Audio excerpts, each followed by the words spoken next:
Good morning, everybody.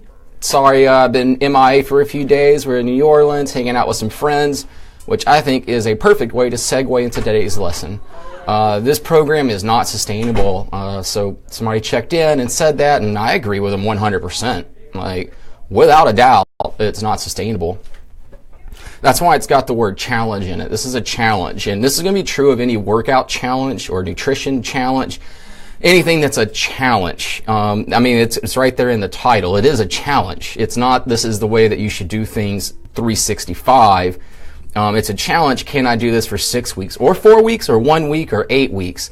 What's important is that we realize just that, is that it is a challenge, and that, we're just trying to be a little hyper aware of what we're doing, try and get a kickstart, if you will, just trying to get some, in this case, eat real food and get some weight loss going. And then we can move into something that is very sustainable, like much more sustainable, where you get to check yes if you got 70 or 80% of the things you needed to do in the day. Like, hey, today I ate 75% real food. Go ahead and check yes. You can do that. And now, more often than not, you're eating real food, and over the long haul, you'll keep losing weight. And then, probably you'll hit like a little bit of a plateau, for lack of a better word, and then you just do a little bit more of a challenge. So, for me, I do one challenge a year, sometimes two, but normally one. And after that, I'm just living life, 75%, 80% of the time.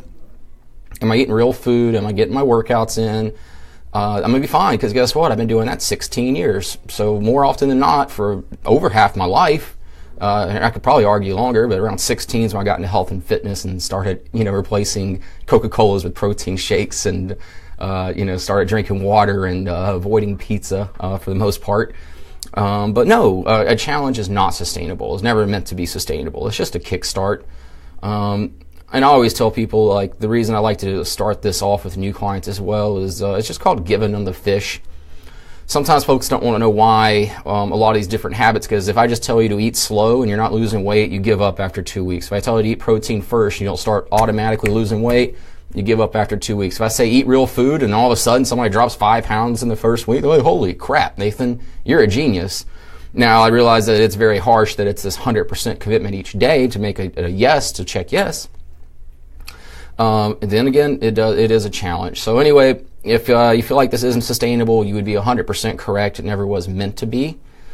Just take some of those habits, go with it, and that's where, there's other coaching that comes outside of this challenge on like how to stay with it in real life. But I hope that's helpful for y'all as we're coming in on the end here. And if we slipped up a little bit, or just feeling like, man, I don't know if I can do this week in, week out for the rest of my life, you don't have to. That was never the point. So anyway, I hope that helps. If you have any questions, just please message me here. Otherwise, I'll be back tomorrow with some of these other check-ins. So thank y'all for that again. Have a great day.